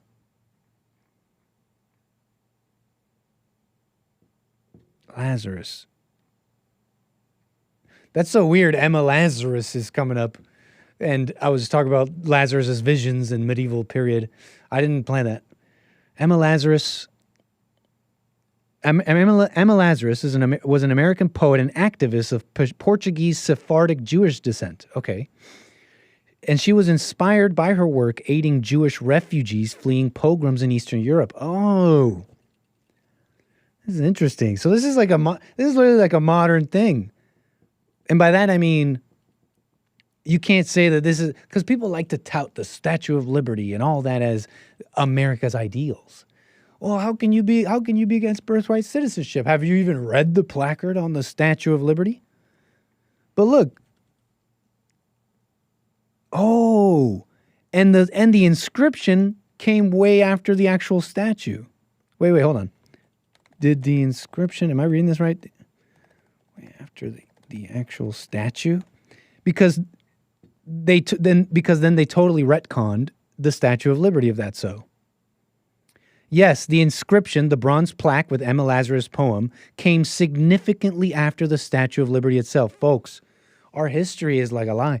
Like they retcon stuff. They retroactively change the continuity of our history and change it to mean something else. Initially, the Statue of Liberty was fully assembled October 1886 in a major public ceremony. 17 years after Lazarus wrote this poem, wrote this poem, and it was added. So it could be, and I don't know, it could be, it seems to me like the statue was gifted and it had its own thing. This immigration wave was coming to America, and it became like a civil rights issue and a moral issue because it was there were immigrants coming to Ellis Island and all that. And it was Jews. Others came too, and I forget when that happened. But this time period came with its activism and people writing poems about it, as you can see. And I don't know, but it seems to me like, you know, it's like they retconned and kind of made the Statue of Liberty fit this story and how America welcomes all immigrants, send them all this way. And that's why they'll tell you, well, look at the Statue of Liberty. How can you support Trump and restricting immigration? Bro, that whole thing is a lie. That's so messed up. Some Jewish woman activist retconned this statue, and now America's core ideal, apparently America's core ideal, going back to its founding, is about bringing in immigrants. That's ridiculous. That's actually ridiculous. This is like those female reporters who met with the Graham Platner's exes and retconned the story into rape.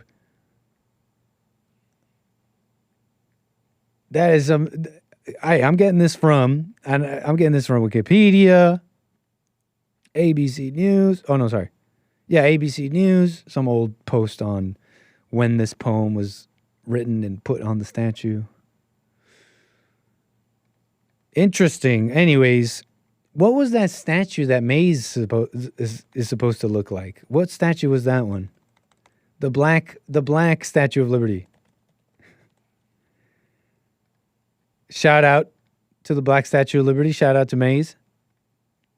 Apparently, this is what Maze looks like, according to Maze. Amazing. They put a nice I'm going to stop myself.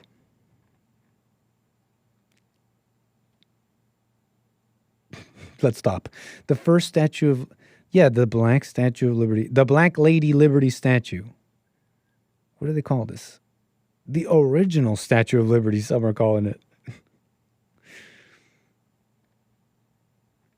I don't know which one. I don't know what monument that is. You'd think maybe... No way. Is it really a matter of switching to Google? Yahoo can't even do that?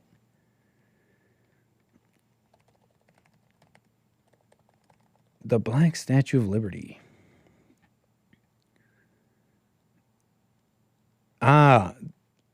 It's called Lady Liberty. It's called Lady Liberty in the New York Harbor. Wait, no, is it?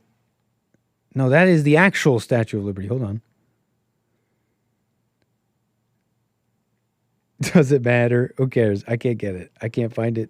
Not quick enough, at least. So we'll move on. Chris, you're making me crack up. That's what I was going to say, Terry. That was literally what I was going to say. I was going to say the exact same thing. I was going to say, nice figure. They put a nice figure on that one.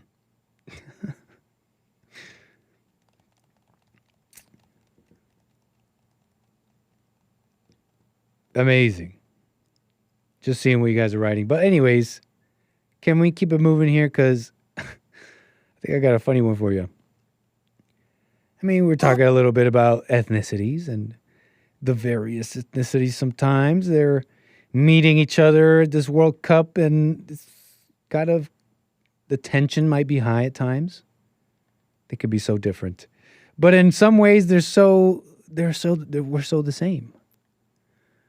I'm fascinated by this Latina, I don't know, mom diva cleaning up her home, her domicile. She's just like sweeping up the backyard, trash. She's got the garden hose out, but it's not your regular.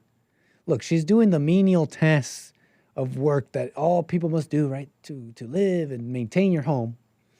But she's doing it with a little bit of she's got an extra tool here to help her get through it. I'm just fascinated by the overdose of dopamine that this Latina mom, and I don't know where this is. I want to believe it's somewhere like Brazil or somewhere.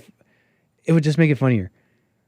She has the new like Meta glasses on, either the Meta glasses or I don't think it's the Apple Vision Pro, but she clearly has an augmented reality headset on, AR as opposed to VR, which superimposes screens and digital screens over reality, right? As opposed to virtual reality headset, which everything you're seeing is virtual. No, with this headset, you could still see your surroundings, but with like some added stuff, with added graphical elements, like a video that you're watching, an article that you're reading. She's just like sweeping up her home and having a dopamine overdose. She has like a YouTube video there. She's scrolling through X. You just gotta watch this. And she's listening to her music and dancing. She's having like a total dopamine overdose. The AR goggles are doing a number on these people.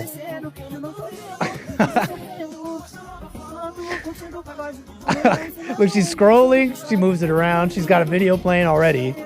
She's like, oh yeah, my Twitter. Let me scroll while I'm sweeping. She has been one-shotted by the internet. You thought the iPad kids had no chance. Just take this stuff to the third world. I don't know why this is so funny to me.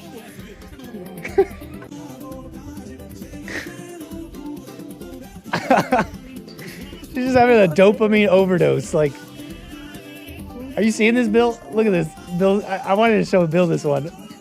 Bill, turn on those speakers. You got to watch this one again. You see this? She's got AR goggles on. And she is just like trying to, she can't even, she's probably making her task like 3 times longer. Okay, those are expensive though. Those are expensive, right? Right. I don't think this is the Vision Pro though. Oh, really? The Vision Pro is like $3,000. I think this is what I heard. Hold on. I heard Bill's here with me. He's going to be on later. Punchy TV, don't miss it with Bill. Apparently these are the Meta glasses. Okay, so those are cheaper, right? Right, but they're not that cheap. They're not that cheap, right? Are you seeing this? Watch her. She's having the time of her life. Her task probably got linked in like 4 times, but she was entertained through all of it. This is pretty crisp. Have you ever seen like a good video of these AR things? Like, this is pretty crisp. No, it's great. It looks great. The Apple Vision Pro is 4K. Wow. Apple Vision Pro is 2 4K lenses. Okay. On your eyes. Right. Wow. 4K, Screens, my bad. Yeah. Bill just let me know some details. But I'm showing Bill too this thing because look, it's pretty crisp, the video that is apparently just floating in space. Right. But it looks like a screen. It looks like a really crisp TV screen. It's pretty amazing. And she can, and it's totally one-shotted her brain though. Bill's just saying, yep. Look, she's scrolling on X. She's got a video over there.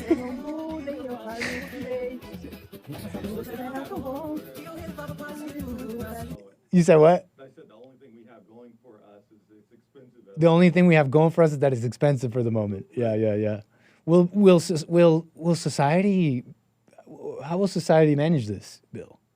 Will they be okay? I mean, if you had the Vision Pro, you could just have screens all over the house. Yeah, you can have screens all over the house, huh? Yeah. You just resize the screen, your Yeah. You'll just never be left without a screen. You can open up your eyes and screens. You'll never be left without a screen. Amazing. You know, you don't reality. That's missing something. That is so funny. Anybody recognize the song? Do you know that to the Spanish speakers of Chad, the fact that she's singing this song is it adds to the vibe, because it's clear that she's like a Latina mom with that song.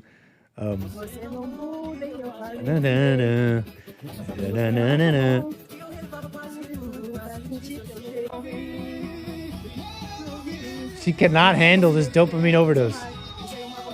Just finish your work, lady. You'll be able to sit down and relax and watch the stuff when you're leisure, and you'll get your work done faster. This is what women call multitasking, huh?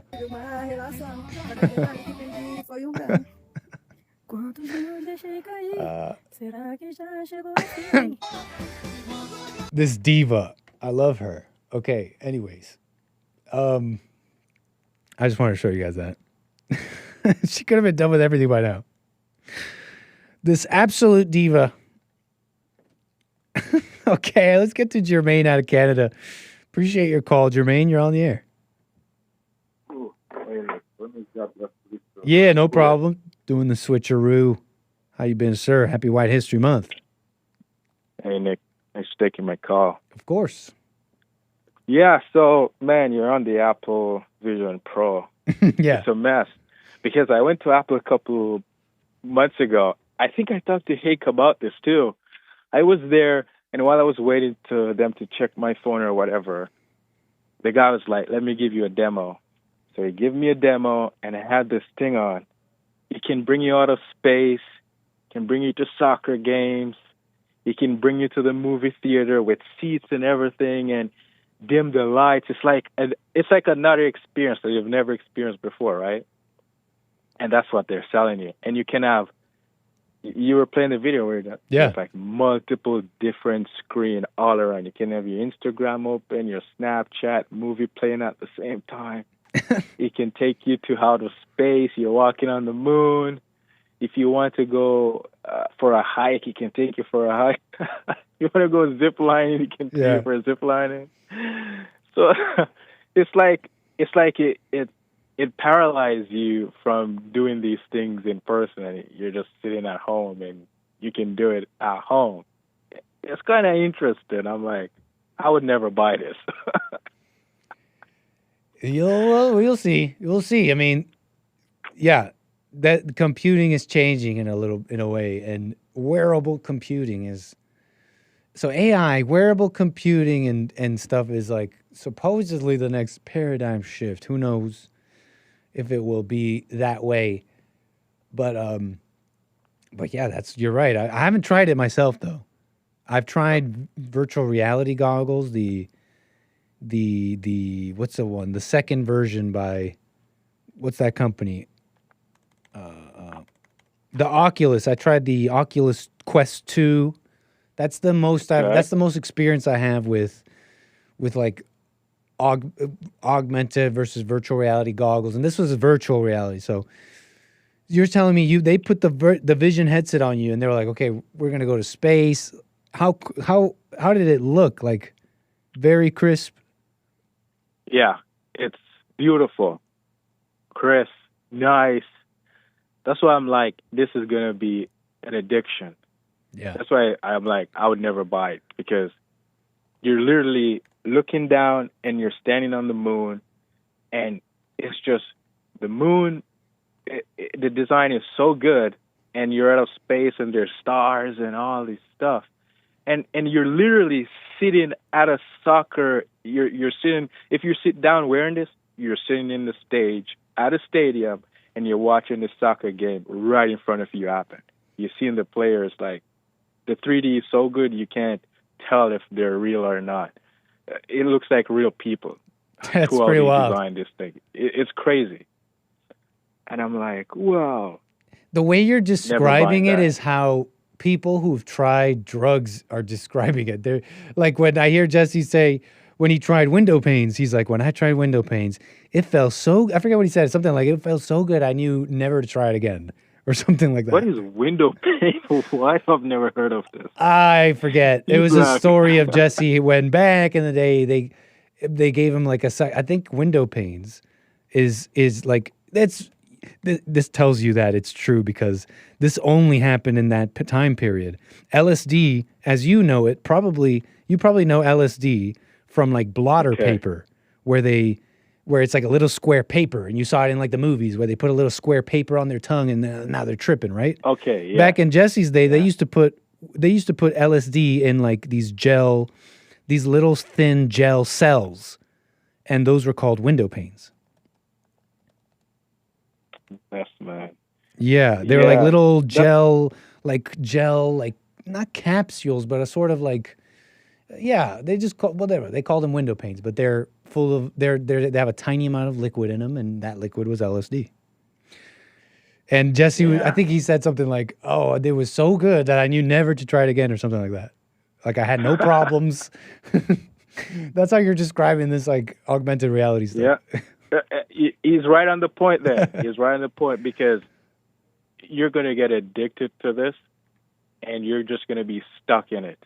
Yeah. The world around you is just going to pass away. It's going to pass away either way, but it's ridiculous how addictive this will get. Because you see the lady, she's cleaning her yard, but she's watching and doing much. Cracking me up. I love her. I'm like, you're lost in space at this point. Oh man, it's a mess. But yeah, one day, Nick, see if you can and go to Apple Store and book an appointment, because you have to book an appointment because it takes a while to set up. I think it took like 20 minutes to get it all set up. Because I was just Let's take Jesse and film it. Oh, yeah, Jesse would have a kick out of this one. Yeah, I'll ask him. It's yeah. All right, man. Nice. We'll try to get. Thanks for the story, Jermaine. Hey, appreciate it. Call me again. 888-775-3773 in the last bit of the show. Let's see what's up. What's up? Someone with the coffees, man. Thank you. Or ma'am. I don't know. Nobody knows. You're a mystery. The only thing we know about you is that you support Bond. You support the American Anchor Baby. That's really the only thing we know about you, which is pretty based.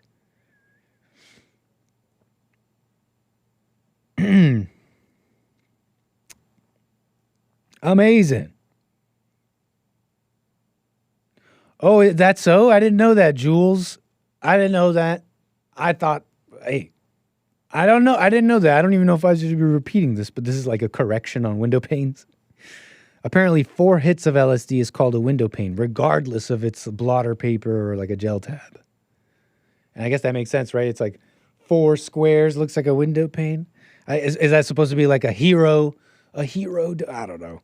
Don't mess with the drogas. Bambinos, don't mess with drugs, because I almost forgot. I might have to leave this for tomorrow because I meant to give this more time. But did you guys hear about Connor Murphy? Connor Murphy, I think we'll deal with this tomorrow. But there's a couple of levels are involved here. Men, what they're trying to achieve nowadays, this journey towards masculinity and being competent.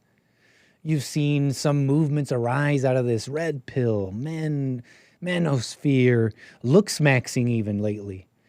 And there are some dangerous trends that they're not very new, but the youngest people who are watching this looks-maxing trend are thinking it's like a fresh new... No, it's been done before and people have died. Now, Connor Murphy isn't a looks-maxer. He didn't call himself that, but he came from this era of like bodybuilding, self-improvement, pickup artist, etc. And I remember seeing a bunch of his videos back in the day. Back when he was doing a bunch of prank stuff, I thought it was silly and fake. I knew it was silly and fake back then. But I remember seeing him around, and he's just a funny guy. And it's crazy. The news is he's dead at 31. He's my age. Am I 31 or am I 32? I forget. He's my age, basically. He's dead. And we'll have to get into it tomorrow. And it looks like psychedelics were involved. And And so, yeah, we'll get into it tomorrow because it's related to some of these topics, especially what men are talking about. But yeah, I don't know if you heard about it. Connor Murphy.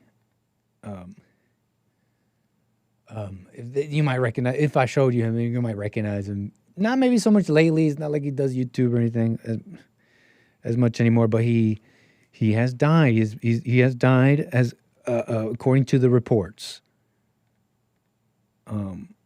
And that's just like so young. And I was telling you about like people like Z's. You remember Z's? I mean, this is before the word looks maxing was ever popular, but Z's, what did he die? He died. He died in Thailand as well. That's where Connor Murphy is reported to have died, in Thailand. And drugs, syringes, and other things were involved. I don't know the exact story because that's not even very clear. But Z's died at 22. And the word is that it was complications. I mean, he suffered a heart attack. You don't suffer a heart attack at 22. They say it was like congenital, but folks, he was mainlining powerful steroids, anabolic steroids. That gave him muscles, but everybody knows about the enlarging of the organs and the stress it puts on the body. And so we'll get into tomorrow, whatever. We don't really have time. But yeah, Rich Piana. Yeah, Rich Piana. I mean, how old was he? Rich Piana was like 30, no? Rich Piana, let's see. Rich Piana died in Florida, 46. Okay, yeah, he died at 46. Still, I mean, at this day and age, 2017, you don't die at 46 years old, okay? But that's this like, pedal to the metal, culture, and it's not new. It's been done.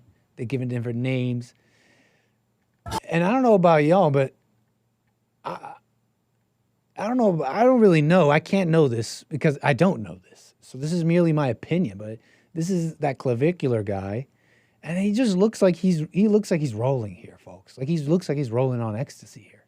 I don't really know that. I can't know that. But But yeah, drugs are involved with these guys, and I can't really hear you. And I don't. And anyways, we'll get into it. But yeah, I guess rest in peace.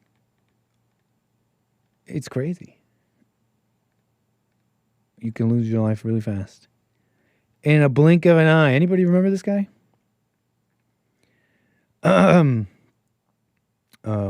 Connor. Yeah, Z's died at 22. Yep. Yeah, exactly, Jermaine.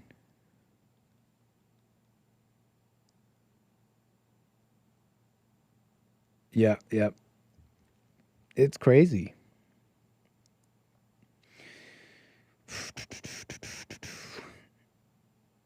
Nick saw VR before he saw Peanut. Yeah, that's pretty funny.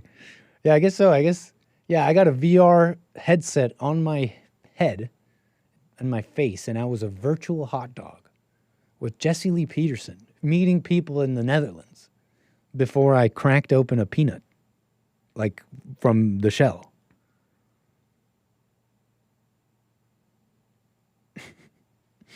Anyways, what are y'all saying here in the last few minutes before we must go? Wow, Bible Thumper Thursday is here already. Tomorrow's Thursday, the Hake Report. More American Anchor, baby. Thank you. Right on, Rumble. Thank you for that.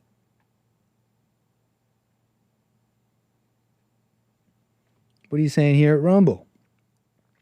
People come here for free stuff now. America was founded by settlers, not immigrants.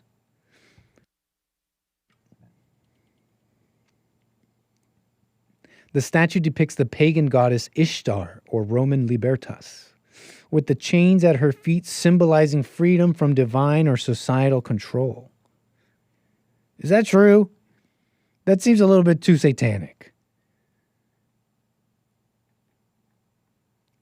It may be not necessarily Christian, but I mean, America's, Europe's, the West's roots go even further.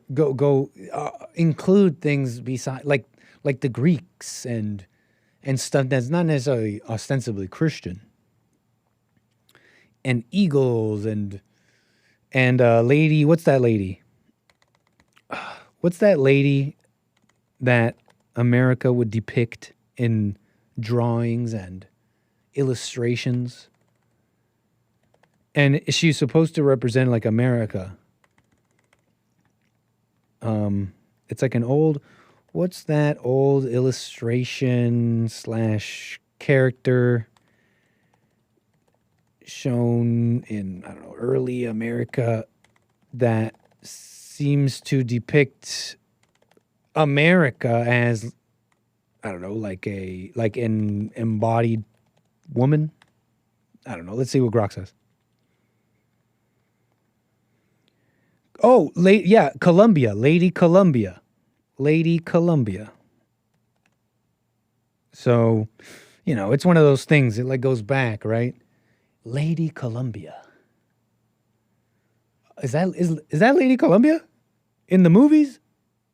What's this? Well, is this dun dun dun ba ba ba ba ba ba ba ba ba ba ba ba ba ba? Is that what this is?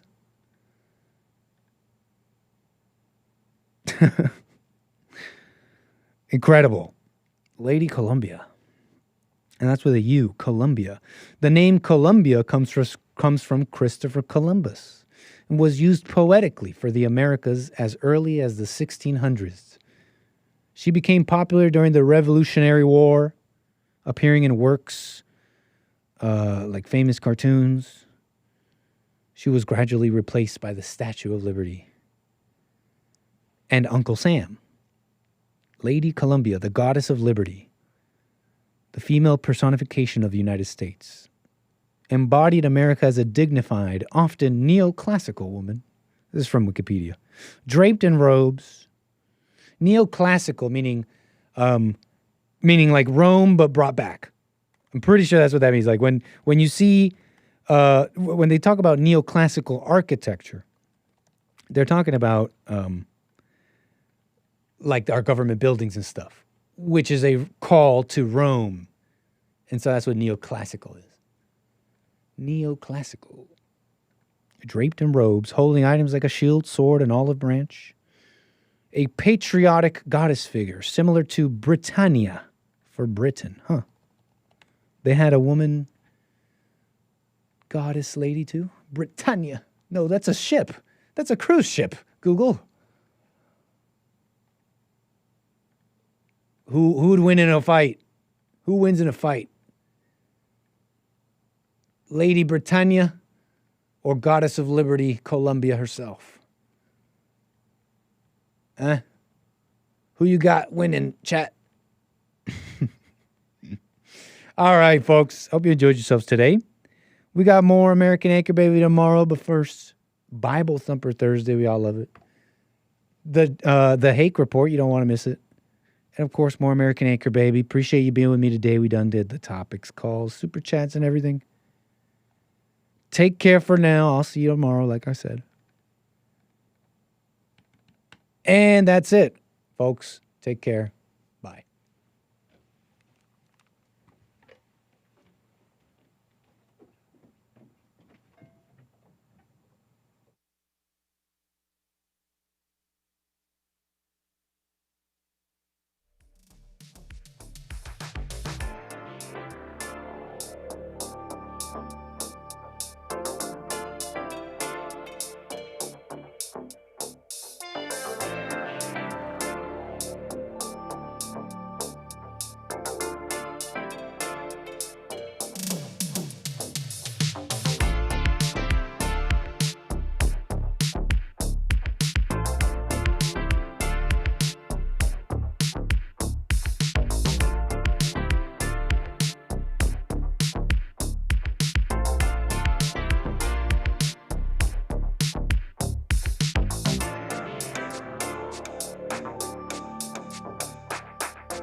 The views, information, thoughts, and opinions expressed during this show are the individual's own and do not represent the views, thoughts, and opinions of the JLP Network or Bond. Their appearance on the program does not imply an endorsement of them or any entity they represent. The material and information presented here is for general information purposes only. The JLP Network and Bond name and all forms and abbreviations are the property of its owner, and its use does not imply endorsement of or opposition to any specific organization, product, or service.